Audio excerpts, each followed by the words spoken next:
boys and ghouls! My macabre manner of daring scares has opened once again! And it would seem I opened it a little too late, because now I'm Look at what they've done to me! It's not even October anymore! The calendars have gone too far this time. We will have our Halloween on a Saturday! Stand up, my brothers! Stand up and fight!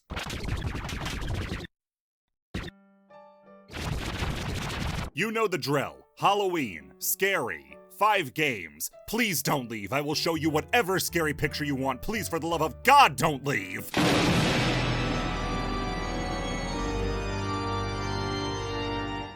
Man, you thought Croc getting the old spit and shine was out of left field? Here comes a remake of a game I don't think the developers have heard of. Shipwrecked 64 is a modern port of a 1997 N64 game that fits right alongside Tonic Trouble and Iggy's Wreckin' Balls, as games that make you say, quit joking. I swear, every time you turn around, this console gets another obscure game that didn't sell well. This time it wasn't by virtue of being on the N64 though. This time it was down to a recall only 3 days after the game launched. Apparently the developers hid some unsavory stuff on the cartridge that the publishers didn't approve of, and that led to it being taken off shelves after only a few days. It's not an uncommon thing for games to get recalled this way. Did you know that Halo 2 nearly got an adults-only rating because of an Easter egg in the map editor that had a developer's bare butt out? Trying to find out much on this game was really hard. Despite being a licensed title, you can't find much on developer Cogware Games or IP owners Broadside Animation. Maybe it's like a Woody Woodpecker thing where he's like super huge in Latin America but completely unknown in America. And I've seen what happens if people try to diss Woody Woodpecker. I'm not going down like that. Its scarcity has made it a really hard game to get your hands on. I would know, since this guy on eBay was charging nearly $1,000 for a copy he thinks could work. Thanks a lot, B-Lester990. I hope you rot in hell. If you do want to try the game out for yourself, though, you're in luck, because a dedicated fan known as Squeaks DeCorgi managed to decompile, recompile, and generally just pile the game into a state that resembles playable. You can get the refurbished game on Steam, which I don't know how that's not illegal, but for Broadside or Cogware to have a problem with it, they would have to admit to still existing. Booting the game up gives you the option of either playing the remaster or the original 97 version, warts and all. After you make the choice, you get why I wanted to put this game in with all the actually scary ones. I will pay for the bag, just put it on your head. These things were apparently the mascots at Broadside Animation, and with a mug like that, is it any wonder why they don't exist anymore? These things I can find a bit of info on, and trust me, the sentiment seems to be pretty universal. If you thought the Chuck E. Cheese animatronics were bad, these guys are even worse. When I started playing, these cutscenes creeped me the hell out. But now I've built up a better tolerance to it. I just piss the bed before I go to sleep now. The actual game starts with our hero, Bucky Beaver, giving us the rundown. Him and his jolly crew crashed onto a deserted island. And if the title's to be believed, this has happened 63 times before. He wants our help to get his friends back because the island is inhabited by grumpy wolves, who are keeping them prisoner until they can finish some tasks. They need to get off the island just as bad as we do, because in a few days a volcano is gonna explode and destroy the island. So we only have so much time to grab them all and get out. Oh, what's that? An N64 game with a finite time limit? Oh, rest in piss, Majora's Mask! Cogware's got you on strings! So if we want to get all of our friends off of the island, we're going to have to do what the wolves say. Olive Otter is the first one we find, and to help her out, we're going to need to collect coconuts for the wolves. You can get them by either slapping these coconut trees or opening chests, and you have a rather generous 400 seconds to get them all. Frankly, I think it's a bit too much time for a segment with no immediate threats. The only threat really is Olive herself. See, she'll follow you throughout the stage and get real close, which sometimes means you'll slap her instead of the trees, and that causes a huge time loss. She is so much more of a hassle than anything else in the stage, and I kinda wish Bucky would just pick her up and toss her in the water till we're done. After helping Olive, I find Walter Walrus, who needs us to get our boat unstuck from the island's dam. The wolves have constructed it like a dam obstacle course, so you're gonna have to platform around to unlock the path. This section's pretty fun, but damn can the wall jump be finicky when it wants to be. Trying to maintain momentum in a single direction is no easy feat, and it's even worse when the level requires you to stop dead in your tracks whenever the lights go out. Aside from the wall jumps, the section's pretty fun. Maybe they should have spent more time fixing up the physics rather than putting whatever the hell they put in to get the game canned. After him is Giovanni Goose and his minigame of managing stoves. Probably the least to say about this one.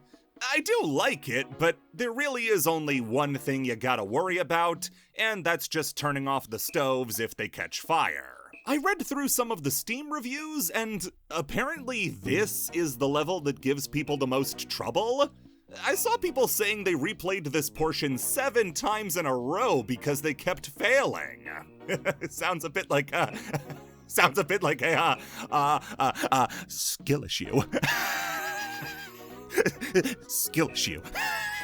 Our last job, before we're done and can leave, comes straight from Chief Wolf himself, and it's to get the pieces of a ship back from the woods, where a monster lives. What follows is the absolute scariest part of the entire game. You have to run around the forest and find the boat parts scattered all over the place, but you're constantly being chased by horns, this sort of Wendigo-looking guy.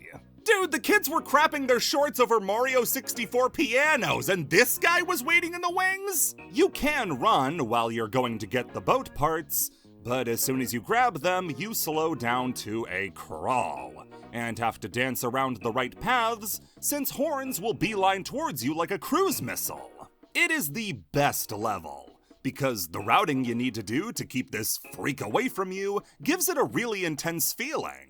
You get the boat parts, you punch in the code, and you're all set. All 4 main objectives complete, and it's time to get out of here.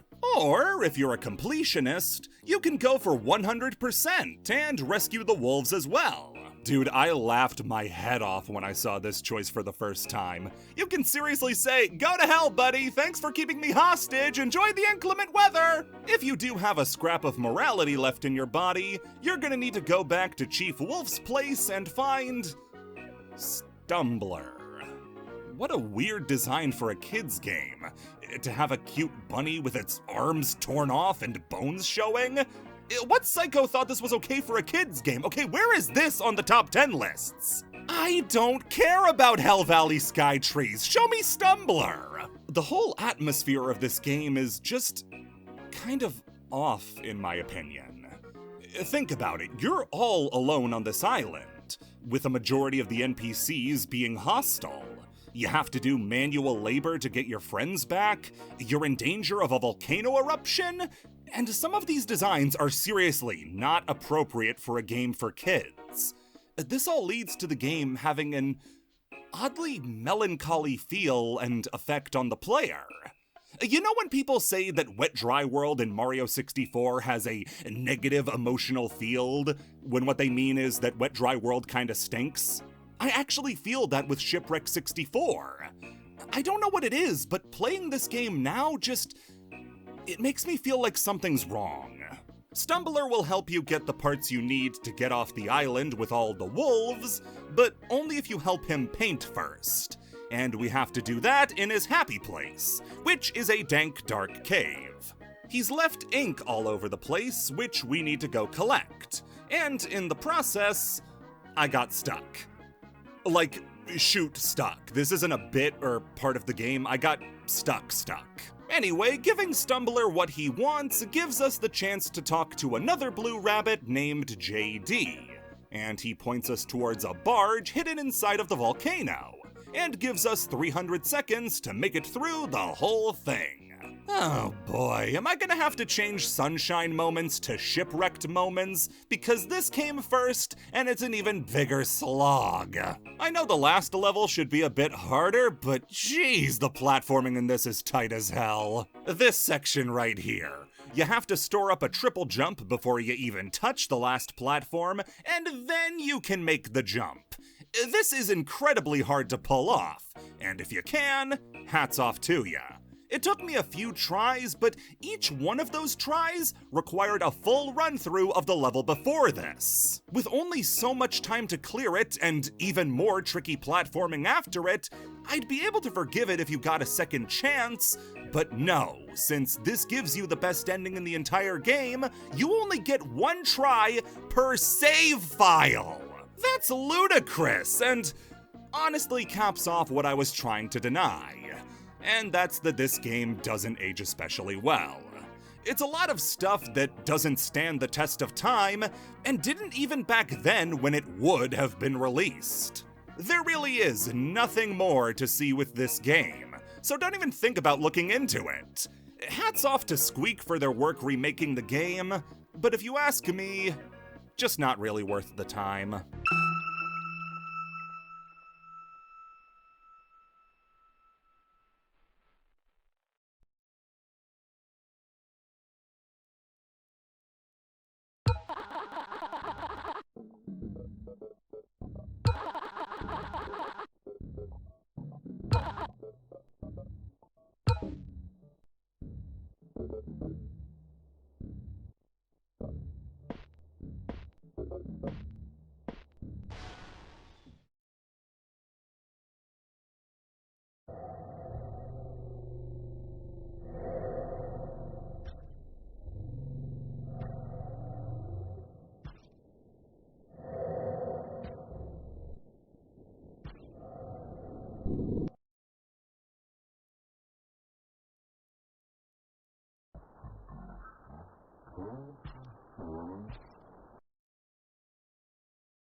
So, if you remember, last year I praised Amanda the Adventurer to no end.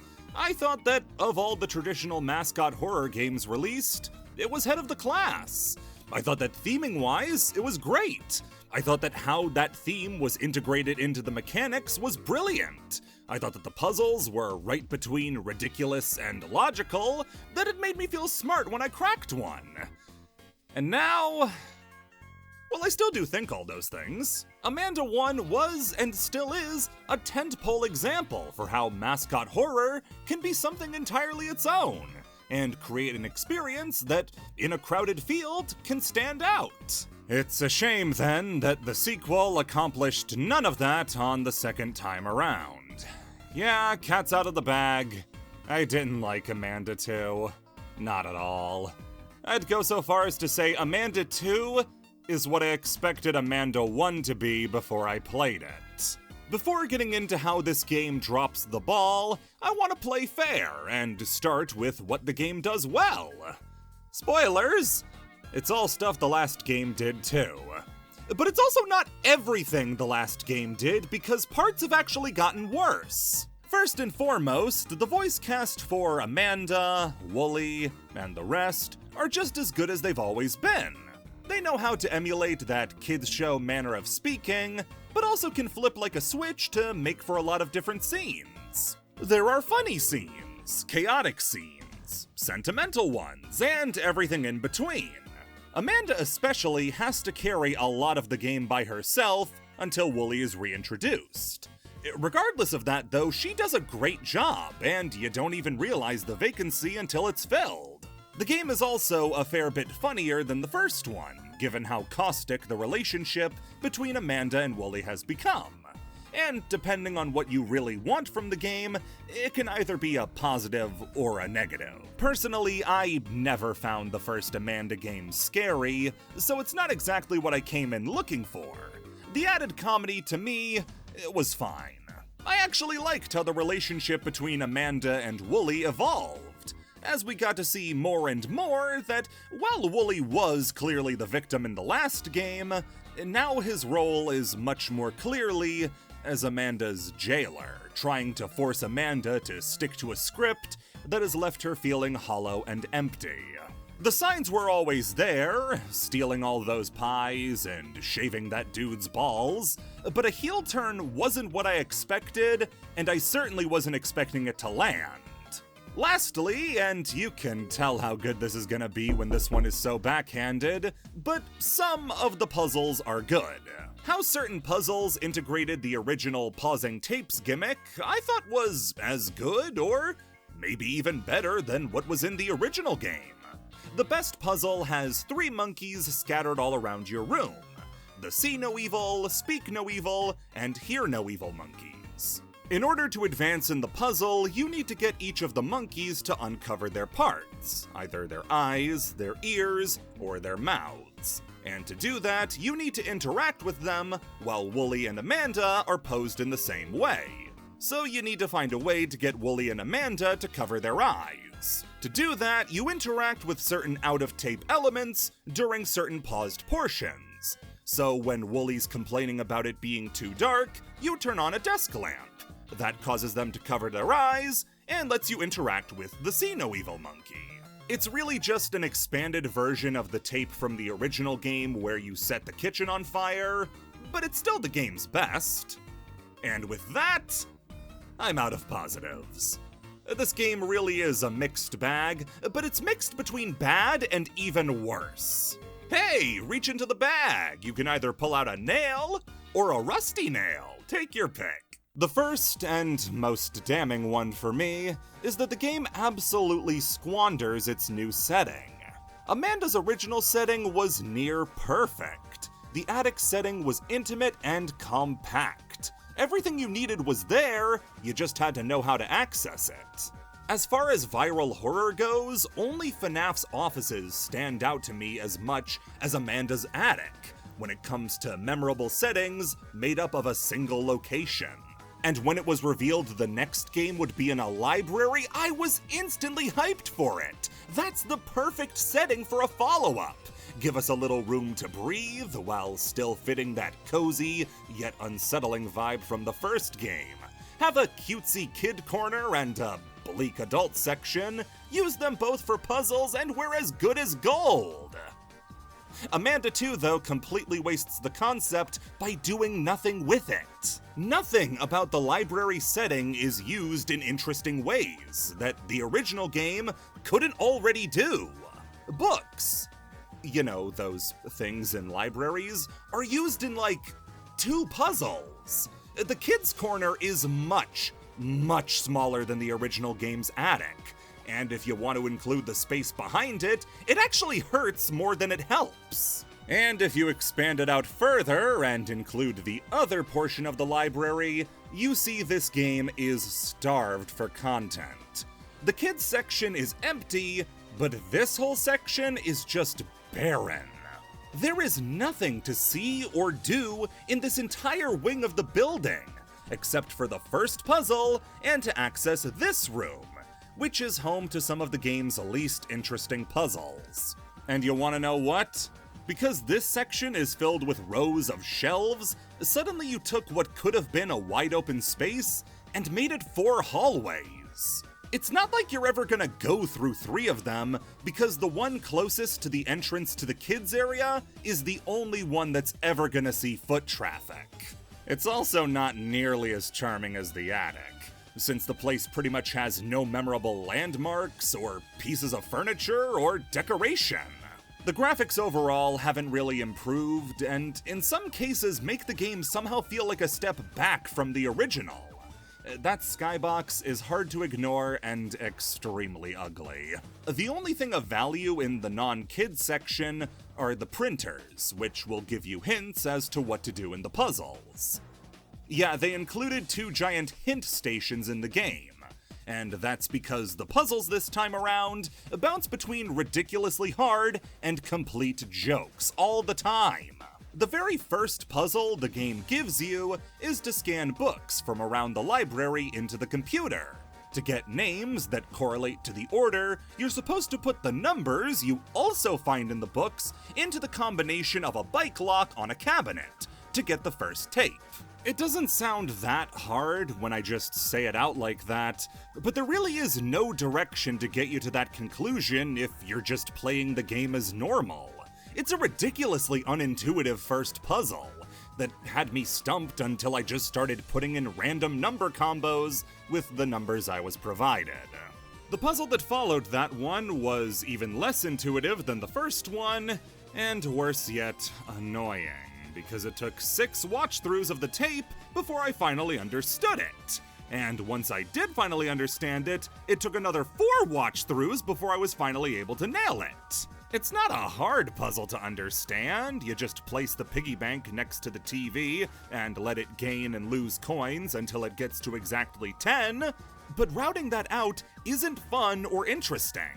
It got monotonous really quickly, and I couldn't wait for it to be over. The first 2 puzzles in the game left a terrible impression. After that is the first and only restart, which was immediately assigned to me that something was wrong. The last game had around 6 possible endings that would each give you a sticker on your TV once you completed them. Here, meanwhile, there is a single linear ending that you get no matter how you do. It's just another way that the scope of the game has strangely shrunk despite increasing in size. Going back in, you have to redo the first 2 puzzles. Except instead of the piggy bank, now it's a train.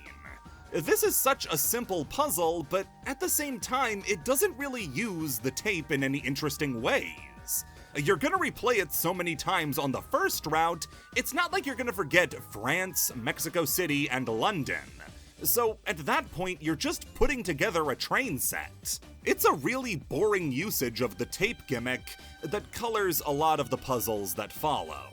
We've already done the monkey puzzle, so the rest really has nothing to offer. The most frustrating puzzle in the game comes after, and it's frustrating because it does have potential.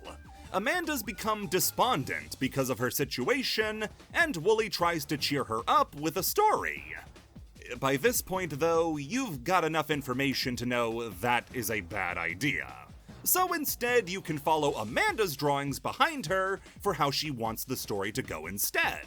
It's a much better usage than most of the other puzzles in the game, but the problem is that you do it 6 times in a row. It stops being novel and gets boring, as you keep going back and forth, back and forth. If this had gone on for half the time, it would have been fine. But instead, it turns the game into a bendy game, just walking back and forth with nothing interesting to look at or do. Oh yeah, I played Secrets of the Machine, and if you want my review, you don't want my review. Hate these games, but this one has nothing to talk about, so I gotta fit it in somewhere. After this is a silly tape that's glitching out, and this is purely because I'm a dork for VHS tapes, but this section kind of annoyed me just because it's not how VHS glitching even works. I thought that was my problem at first, but I realized my problem was how it was breaking the theming. The game had done such a good job previously integrating tapes and the whole feel of VHS as a format that this feels nothing like it. It took a style that was unlike anything else and made it dime a dozen. I've seen this sort of glitching in dozens of ARG series, and it's boring. It's trying way too hard in this section, a way that Amanda never did in the first game, and it just amplifies this feeling that's been hanging over the game the entire time, that the magic from the first one just isn't there this time. Then the puzzle that follows it is dissecting different things out of a frog, like wheels and butterfly wings. And yeah, sure man, you're the boss. The puzzles in this game have taken such a massive hit in quality. And if the puzzles in your puzzle game are bad, there's really not much left to say positively. That only leaves the story, and it's difficult. It picks up where the last game left off in its perfect ending, with the masked lady bringing you to the location of more tapes, so we can gather them all up and smash them with a hammer. From there, it's pretty hands-off until the second playthrough, where you start getting more calls from the masked lady, and see stuff like Amanda being able to control the monster to stop it from killing you. Mileage will vary on whether or not that twist stinks.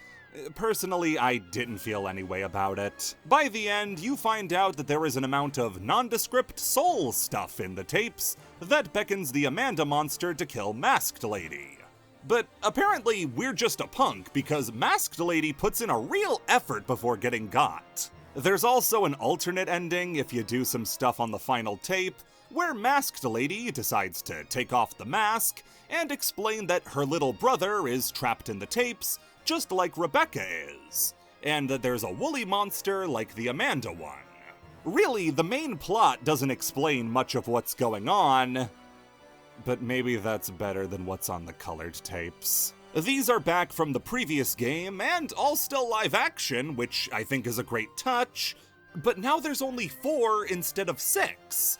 Why is everything about this sequel smaller and worse? And the first tape you get reveals that there are hidden demonic sigils in the backgrounds of episodes that encourage kids to do bad, and that Hamlin, the company behind Amanda, is actually a front for a devil-worshipping cult that's been around since the Middle Ages? No!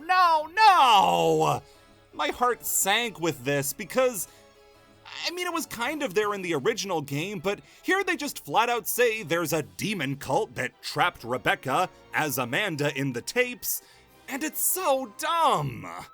I won't act like the original game was the most creative story ever told, but going down this route feels like it's falling in line with other viral horror games of its ilk. FNAF, Bendy, Poppy, Ban, probably. I've seen this story over and over again of companies being fronts for demon worship and murderers. It's so played out. I am so goddamn sick of lore.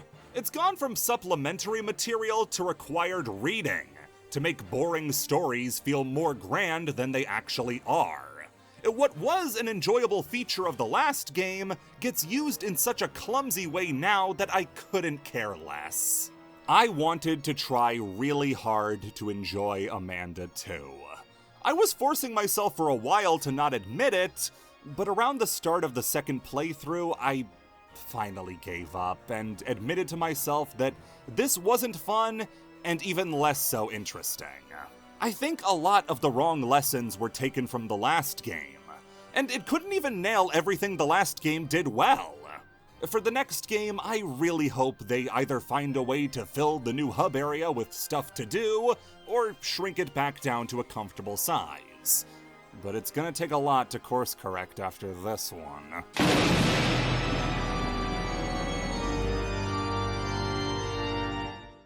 Now, some of you have to be confused. Why the hell are you doing this? I saw you say you weren't gonna talk about FNAF ever again, and me seeing it was what confirmed it, so what's going on here? Well, it was true that that was meant to be the end.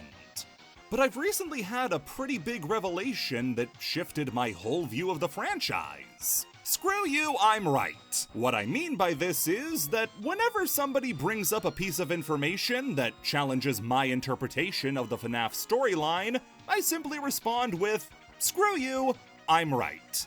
I personally think that Sister Location comes second in the timeline. Well, if you look at the timeline presented here, you'll see that screw you, I'm right. I mean, it's not like they know any more than you do. Neither of you know what Afton's motivations are, or what the crying child's name is, or if you can fit Remnant in a bucket. I mean, at the end of the day, the FNAF storyline, it kinda stinks. I mean, you take away all the pomp and pageantry of looking into website codes and manipulating images in Photoshop. It's really boring. Like, if you wrote down the events and then gave them to somebody who has never even seen an Electro Bibibab, they're gonna say it's kind of dull and really incoherent. A guy goes nuts one day, kills a kid, kills more kids, gets got, ungets himself, gets double got, Remnant. It's not an interesting story, and we didn't realize it was boring until year 7 of 10. Only once you realize that nobody has all the information and put things together and come to your own conclusions will it get any better. When I tell you that my enjoyment of this franchise skyrocketed when I took this approach, I'm still lying, but it was a convincing lie. With that said, I was hesitant to try out this game, given the unforgivable things I've said about the FNAF books. Regardless of that, though, I was still interested with Into the Pit, simply because of how distinct it was. As a fan from day one, I've seen FNAF look largely the same for a decade now, with very brief stylistic changes. Into the Pit, meanwhile, has a style that the series has only delved into on occasion, and never this deeply. Into the Pit being completely pixel art is mesmerizing to look at, with a merging of simple appearances with beautifully detailed animation. Some of the animations for when you encounter animatronics are even rotoscoped, which gives them a real element of life that they've almost never had before. Character animations are expressive and diverse, and the locales themselves range from cozy to derelict, as you bounce back and forth from a pizzeria in a state of disrepair to it somehow getting worse when it loses the murder robots. Gameplay-wise, it's no longer a stress management game like the classic series, single-player Mario Party like the VR games, or bad like Security Breach. Instead, it's a puzzle game, with heavy stealth elements that get a feeling of dread and horror that the series hasn't had in a long time. Puzzles in this game are never out of this world hard, but what makes them memorable is that they expect the player to be paying attention and keep their ducks in a row as they play. Lots of puzzles in the game call back to previous encounters you've had, and the game trusts you to remember what you've already been through. Early on in the game, you get an old sketchbook telling you about the Core 3 animatronics. Later on, you need to get Bonnie away from a trapped kid. And to do that, you need to look back in the journal and check to find out that he hates when people touch his guitar. So you fix it and strum it, so he'll leave the kid alone to come chase you instead. Solutions like that one are all throughout the game, and it makes it feel like you're on an actual journey, using what you've gathered and learned to solve problems and build up an understanding of the game. It's these little aha moments that you steadily get that reward you for being an active participant that make the game and its puzzles feel rewarding. Of course, that's only half the experience because this is first and foremost a horror game, and it manages to be scary and stay scary in a way that FNAF games often don't. In those games, patterns and manipulatable systems make it so horror is often optimized out of the equation, save for fail states. In this game, though, a lot of that dread and horror is built into the core gameplay, in a way that's a lot harder to ignore. There is mainly one present enemy throughout the game, Springtrap, and whenever he sees you, he darts for you to try to kill you. You can avoid him by running to a different room and then ducking into a hiding spot. Depending on what spot you choose to hide in, you'll also have a little mini-game you need to ace to avoid capture. In trunks, you'll have to swat spiders away. In cupboards, you'll need to duck out of the way of his sight. And under tables, you'll need to flash him with your light to run away. The best one, though, is if you hide in the Golden Freddy suit, where you need to hold your breath as he gets in your face, and keep it held until he backs off. Watching the little lungs get more and more stressed as you run out of air and Springtrap's still in your face is a chilling visual. And these minigames being here at all is a great addition, since they shore up an issue I have with loads of horror games that have hiding spots. They're so often get-out-of-encounter free cards, where you hop in and all your troubles suddenly end. I don't intend on crapping on Bendy in every single section, but if the opportunity arises, I'm dropping trow. In that game, ducking into a closet gave the enemy a very pressing phone call to answer, as they run as far and as fast away from you as they possibly can. Here, there's at the very least a skill check to keep yourself safe. And in cases like hiding under a table, it isn't even a save, since now you need to go find a new hiding spot. Also, in the only other time aside from Security Breach and 4, maybe, you're playing as a child. You're completely helpless, as all you can do to defend yourself is run as fast as you can to a hiding spot and hope that Springtrap can't be bothered to check all the trunks in a given room. There's no beating the monsters in a boss fight like you would in Security Breach. These things are titans compared to you, and your only hope is that you don't trip over your own 2 feet while you run. That can happen, by the way. Running for too long gives you a chance to trip over and let Springtrap catch up. It's just this one little random mechanic that reminds you just how out of control things really are.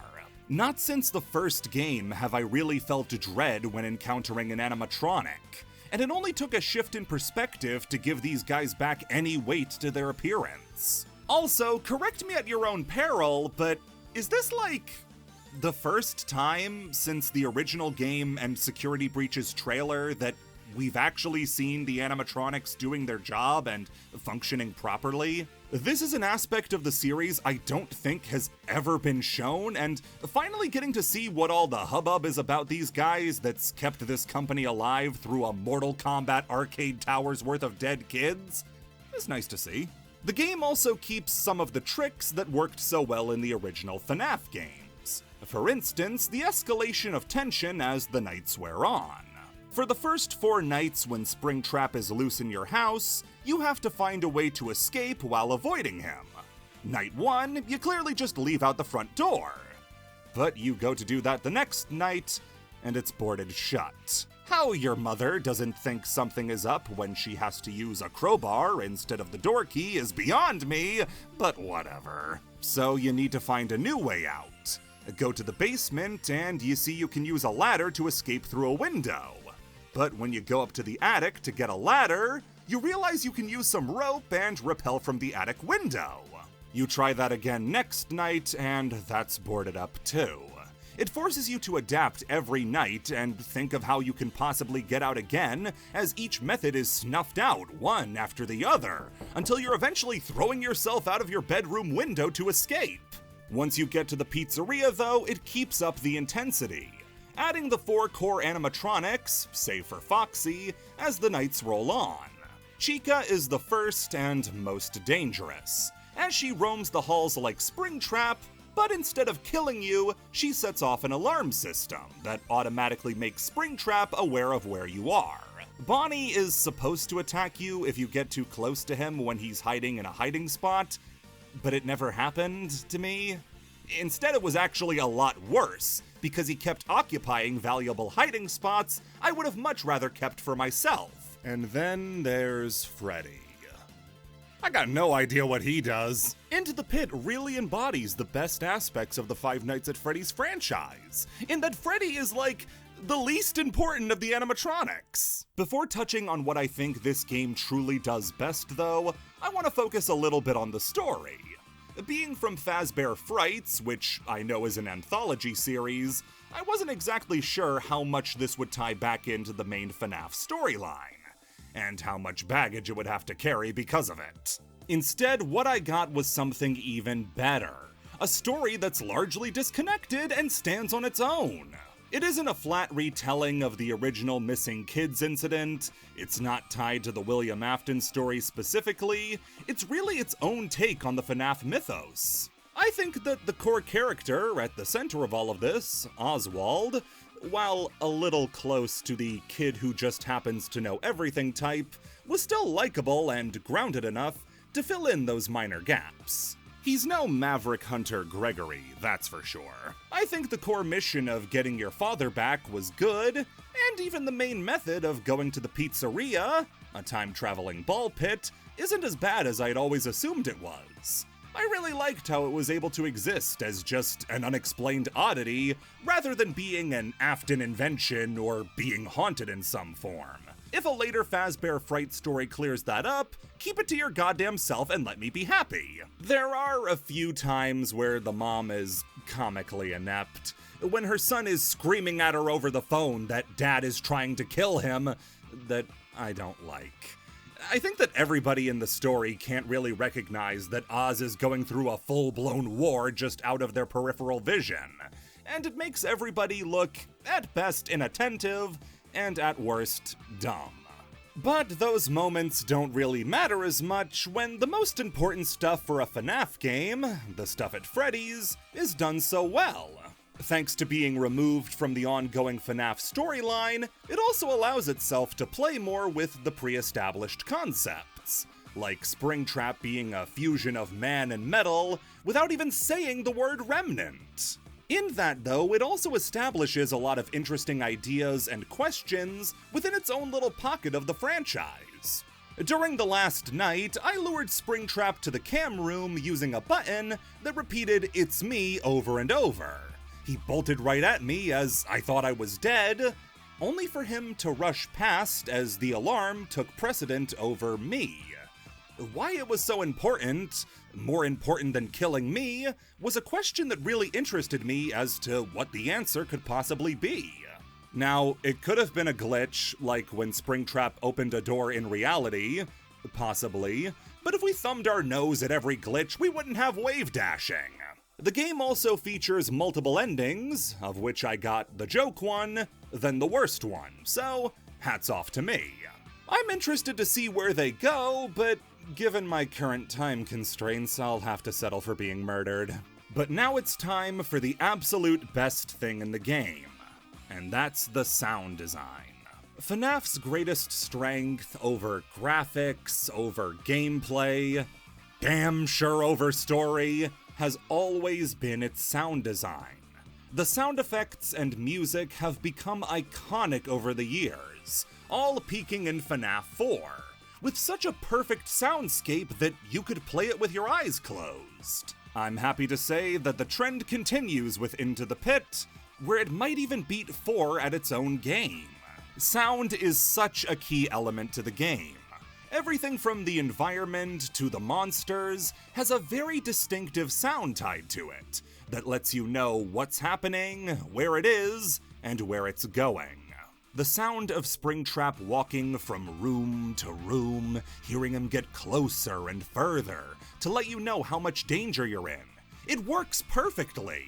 It makes any louder than average background sound, like a telephone, suddenly deadly, as it could mask his approach. And you can even screw yourself over with a sound trap to lure him away, if you aren't keeping track of his location, and end up running directly into his jaws. Springtrap himself is one of the best sound-designed horror monsters I've ever heard, with his heavy, thudding footsteps and distorted speech as he gets closer and closer, getting louder and louder, until he's right up in your face, and it turns into these disgusting animal noises, like a mix of pigs, big cats, and crocodiles. It really sells him as something inhumane and beastly. Truly, I've only called him Springtrap for the sake of convenience. I don't even think there's a human left in there. You can tell where he is based purely on the sound of his movements, and it gives you a great idea of when it's safe to leave cover, what rooms you can enter, and when the one you're in is about to become unsafe. All of these factors come together to make what, in my opinion, is the best FNAF game by a cozy margin. A Pizzeria Simulator had plenty of time on top, but now Into the Pit has well and truly supplanted every other game. It's not only interesting from a story perspective, but fun to play and a genuine thrill. Megacat Studios have nailed what FNAF is at its best. And if what's in the cards is to adapt more Fazbear Fright stories into games like this one, then I think the future of FNAF is looking bright. Oh, sorry, those were the car headlights getting closer. I'm now in two halves on the side of the road. Why didn't you call it Drive Nights at Freddy's, you asshole?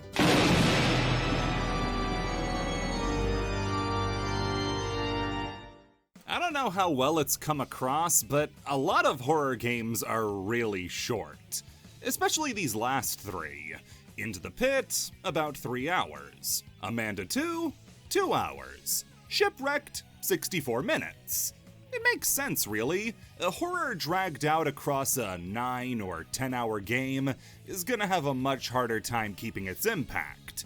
And on an indie budget, you're not gonna have the ability to make a bunch of big set pieces to make up for it. So, why not play into it and make a horror game for people like me, who want to blitz through and get it over with before the piss stains sink into the pants? Finding Frankie is a game I've had my eye on for a while, simply down to the logline it was pitched to me with, which was, what if a horror game protagonist got the damn let out? Finding Frankie's main two inspirations that I could see were Mirror's Edge and Fall Guys, being a parkour-based horror game with a really cheery atmosphere, beset by a fair bit more gore than your average mascot horror game. In fact, I don't even know if this game fits super well into the mascot horror category. See, when I like it, it's called an innovative horror experience that flips the genre on its head.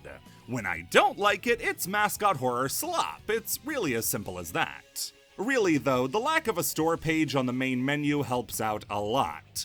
And there are really only 2 characters that fit into the idea of what a mascot horror character is supposed to look like, with the cutesy illustrations and scary monster forms. The story of the game follows me. That's right, me. I'm the main character. Got a goddamn problem with that, bub? Speak up about it. Didn't think so. Anyway, I found a VHS tape in a box of cereal that meant I was a contestant on Frankie's game show for a $5 million cash prize. The show has been going on for 56 seasons and seems to solely consist of watching people get killed by a giant robo-rabbit seconds after the race begins. How this reaches the 22-minute mark is beyond me. We do pre-game interviews, little throwback snippets, throw in the Rebecca flashback, cause fuck it, and then have a little post-game analysis, and I think we're there. We survive because we're not a dirty little cheater, and for that we actually get to learn what the game is gonna be like. You have a quick dash, a slide with crazy speed, as well as the ability to swing from bars and bounce off certain walls. The controls are very tight, but not especially friendly to somebody starting out. You need good reaction time and spatial awareness to get the most out of this, being aware of where trampolines and grind rails are to get the most out of things and to keep from slowing down. The best areas in the game are designed like Sonic courses, where if you play right and follow the best path, you never lose speed and can keep it up throughout the whole course. Stuff like fall damage doesn't really apply, so you're able to get really creative with routing and how to move, since the only thing that can hurt you are the giant monsters coming to rip your throat out. This is only in the rooms that are designed to act as normal rooms as well, as the rest of the game is split up into 2 major types of rooms: large-scale obstacle courses and chase sequences. The chase sequences feel like somebody played the one section from Poppy's Playtime. Not that one section, the one section, and was just rocking back and forth in their chair whispering, "I could have done it better." These pit you against a giant monster breathing down your neck, as you frantically dash through all sorts of tight corridors and traps, with the threat of death right behind you at all times if you slow down. They're really exciting and fun sections, but I'd be lying if I told you that more often than not I would fail at a really frustrating point, like at the very end, and have to redo the whole thing, and this is not a section that keeps its value on repeat run-throughs. This is a game-wide problem, but it's really exemplified in these portions especially. and that's a bit of visual confusion with the game's own established set pieces. Answer me this: do you vault over or slide under this piece? Answer? Neither. The distinction between vaultable and non-vaultable surfaces can be a little bothersome. But it's only a real issue in these chase sections, and really only the first time you encounter one before you learn how they work. You need great reaction time to keep up with all the new things thrown at you, with only the blink of an eye to register what's in front of you and how to deal with it. The obstacle course sections are where I think the game is at its best, giving you enough breathing room to figure out the best path forward, but there's still plenty of chances to keep your momentum up and blitz through things. They're also where you can see plenty of the Fall Guys inspirations I was talking about. The game is incredibly bright and colorful, and it's rather rare to see a horror game use a palette as pastel and cheerful as this one. It uses quite a few different Fall Guys courses as set pieces throughout the game, down to the final boss being a game of Hexagon. Really great time to mention to y'all, I've never played a Fall Guys game in my life. It turns out the secret sauce to making a successful indie game is to just rip off Fall Guys. If I'm Mediatonic, I'm snapping pencils every single day that somehow Stumble Guys ended up winning the war. Pokemon somehow lost to Temtems. How does that happen? Anyway, it makes sure to balance out that colorful setting with a lot more carnage than you get from your average mascot horror game. The setting is littered with dead bodies, other contestants hung from the rafters, heads crushed and limbs reduced to jelly. Let's not pretend that this is really brutal by any means. I can't even show you what really brutal looks like, but it is a fair bit more intense than I anticipated. The jump scares as well, for as few as there are, keep that trend and actually leave the first person to show you more clearly what happens, with the main monster squishing your head like a grape. The game's only real scary bit comes near the middle, when you're stuck in a dark maze and have to ring phones while avoiding the monster lurking in there with you. I'll be honest, I wasn't really a fan of this section, but that was only because it doesn't really feel like the rest of the game. The chase afterwards does, but it just feels like this was plucked from a totally different game and doesn't do anything the rest of the game was trying to do. There's no speed, no cool movement, no obstacles. It's way more standard horror game stuff, which this game doesn't do especially well. For a section like that, though, there's one right after it, where you're bouncing around a trampoline park through rings and making little critters pop with your psychic mind waves, or sliding around a water park to hit fuse boxes. The game's hiccups are usually smoothed over pretty quickly for the sake of pacing. As a result, story takes a back seat, but it's fine for what's there. It does feel a little bit like people making mascot horror have a hat they reach into and pull out what industries can realistically have mascots, because cereal hasn't been taken yet, and they do pretty much nothing with the fact that he's a cereal mascot. Trust me, that's not criticism. I'd be more upset if they tried to integrate it. It's more funny than anything. The game itself is pretty funny, but it can also be a bit too cheeky for its own good. Like when the announcer, who, may I say, is doing a pitch-perfect impression of Kane from The Amazing Digital Circus, "Welcome back, my skibbity sigmas!" lampshades the mascot horror trope of having a nice version of the big bad monster, like in... well, damn, I didn't even have to try that time. Anyway, that instance does see the tongue rocket through the cheek, but they at least tie it in to be a lousy twist in-universe, as well as for the player, that kind of redeems it. The game moves so fast that a twist like that doesn't really matter though, so it's not like I can get mad about it. In fact, it goes so fast that I've covered everything the game has going on. The game easily can be beaten in only an hour, and possibly sub 1 hour. But for once, that's not the negative it sounds like. In fact, it's a positive. The game is all about going fast. So the developers correctly understood that speedrunning it to get the fastest time would be a key selling feature. So much so, they even put a reset button in the options menu in case a run was going poorly. Or if you don't like reading and pressed the button without thinking and felt like cursing under your breath for a few minutes like I did. In the best way I can put it, the game's short length wasn't due to a lack of ideas or a glut of content. It has a short list of what it wants to accomplish, does it well, and gets out. After that, the onus is on you to try to improve on your own time and keep getting faster and faster. That does threaten to optimize the scares out of it, but it's not a scary game. See, they planned that far in advance. Finding Frankie certainly won't be everybody's cup of tea, but frankly, I found it to be quite the enjoyable time.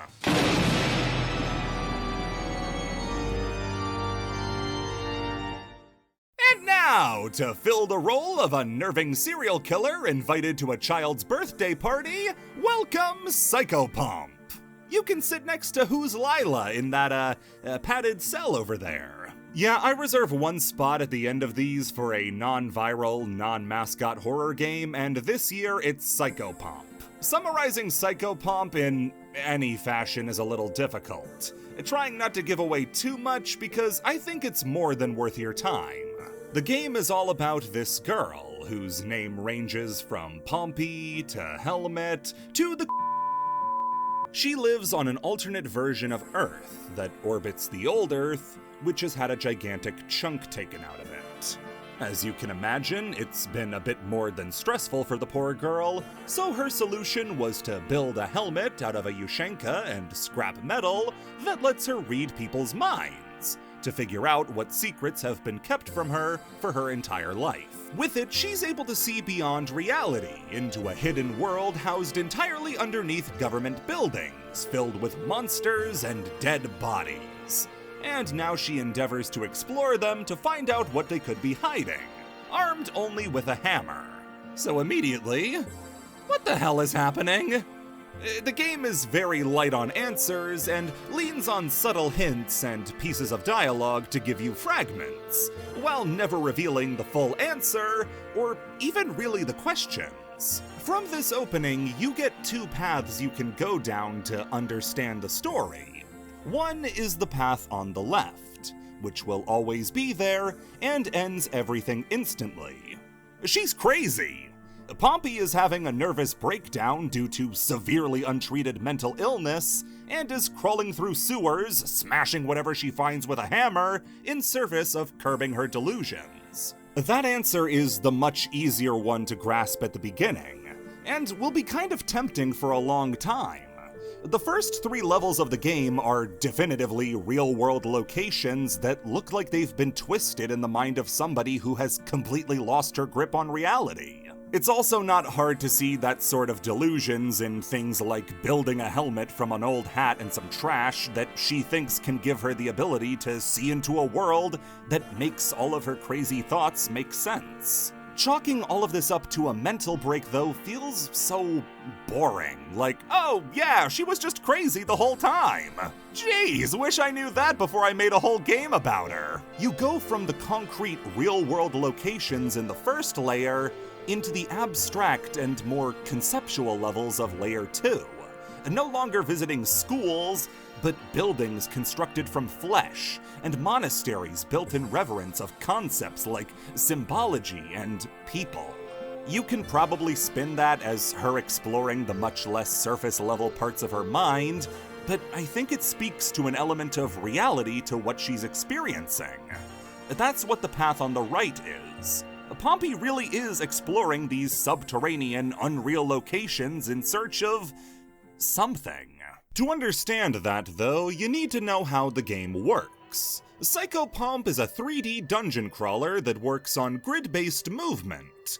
I know the immediate comparison is to something like the original Elder Scrolls games, but immediately as I played, I got the vibes of something like Kingsfield or Shadow Tower, the FromSoft games that prove they've just always been like that. I don't know exactly how to describe the connection between the two, but I feel like it's in a mixture of the real meeting the surreal, two worlds crossing over that were never intended to. You get a set of 3 levels from the start, Mega Man style, and can do them in whatever order you want.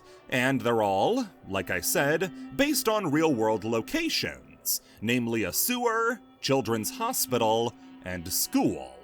Going into any of the 3 gets you a brief opening area that seems to be set in an ordinary version of the location, with Pompey talking a little bit about it. She clearly doesn't have much love or trust that any of these things are being used for their intended purposes. The buffoon who invented locks and windows has never heard of a hammer. Yeah, Pompey is very snarky and pointed with her words, all capped off with that deranged, dead-eye stare of hers. According to half of all Steam reviews for this game, this is all some people need to be happy. Every one of these starting sections ends with you descending down an elevator to the real level, with this funky transition screen. The art direction of this game is a story of 2 halves. The PlayStation 1-inspired in-game graphics, and the very angular and jagged hand-drawn style. Pompey herself looks like she could be on the logo for any given skateboard brand from the 2000s, and it's a style I really like. The in-game models themselves are nicely detailed, but when you get to the human feces eating stalks with anime girl faces, you'd rather the game go text-based. Each level is inhabited with a specific type of non-hostile NPC, and the distinction between what is friendly and what is not is often hard to make just based on appearances. They'll also talk in these long, borderline irrelevant ways, but frankly, I couldn't be happier that they do. Do you know how much more worried I would be if Piss Boy was the one talking sense? You'll see nurses with giant voids where their faces should be, Cenobite-looking factory workers, and guys cut in half the long way, and be relieved because at least they're not this thing. This game has combat. That's all I got. Monster encounters in this game are infrequent, and even less often a challenge. Simply backpedaling while smacking things with your hammer is enough to kill 99% of all enemies in the game. But it's the simple fact that there are monsters at all that will leave you on edge. There's no map system for the game, so you're relying on your own ability to route to get you from place to place. So the chance you'll stumble into an area you haven't been to before, only to get face to tongue with some nasty freak, is incredibly high. There are only a countable amount of enemy encounters per level, usually not breaching the single digits. But even just the idea that there could be a monster is enough to get to you. The game's brand of horror is not jump scare based or even the fear of death necessarily. It lives up to the tag of psychological horror and instead makes you dread the idea of even taking a step forward. It's a very economic, scary game, having so few monsters but doing such a good job with the atmosphere and those few monster encounters that you feel the pressure mount more and more with each turn of the corner. The monster designs as well, as explained by the game's solo developer, dance between scary and kind of goofy and pathetic. That's why there are so many anime faces in the game. It's disarming, but at the same time you see it approaching you and know, well, this has gotta get hammered! As for what you're doing in each level, the methods might change, but the objective doesn't. Something needs to die. Whether it be a giant queen stalk with an anime face, ancient rulers and philosophers kept alive by harvesting organs to throw in a big pile, or suicidal foremen with big heads, every one of them needs to die for you to get an egg of the earth that you then drop in a big hole. The urge to drop a big rock from high up into a body of water is one of the last things that goes when you lose your mind. This actually ties back into the name of the game, as a psychopomp is the name of a creature that guides souls into the afterlife, like the Grim Reaper.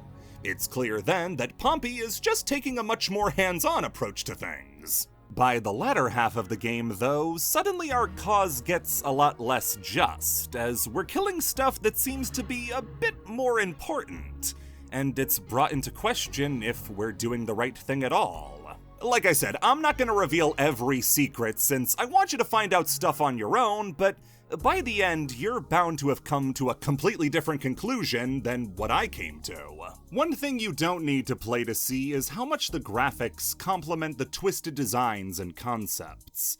The environments are all dripping with a lot of things really, but character is the least yucky, so let's focus on that. The urban decay of the hospital, the gnashing indifference of the factory, and the surreal loneliness of instructions gives the game such a defined and striking identity for its locations. Even if the inspirations from other horror properties like Silent Hill are obvious, it still feels like its own. There are still some parts of it I was less than hot on. The hospital level may be visually striking, but it was a little confusing at first, as it's the first time in the game you have to kill non-hostile NPCs. Instructions as well can be a little hard to navigate given the lack of health items, and how much it relies on a single slip of paper that somehow gave me the slip for the longest time. If the game does interest you at all, which hopefully it does given how much there is to it that I haven't shown off yet, you have two choices for how to play it. There's the original version, which is free, but only contains the first 3 levels, or the enhanced full gold release, that contains the entire back half of the game, as well as new areas, like the home, which you can travel further into using emerald keys you can find while exploring each level. And the telephone that... Every night I've dreamed of a flayed woman in my bathtub.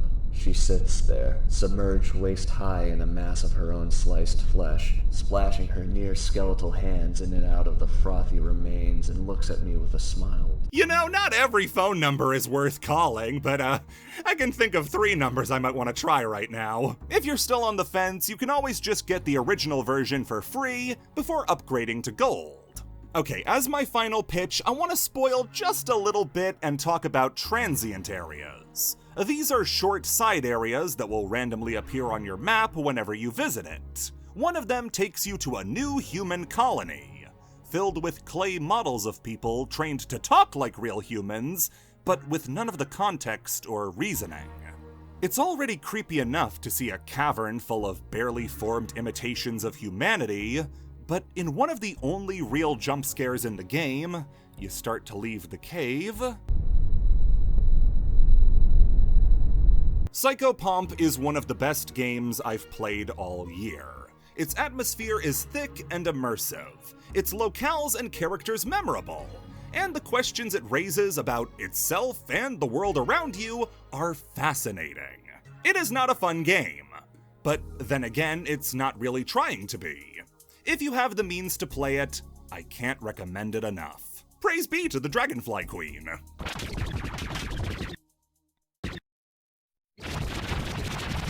Here's another scary picture.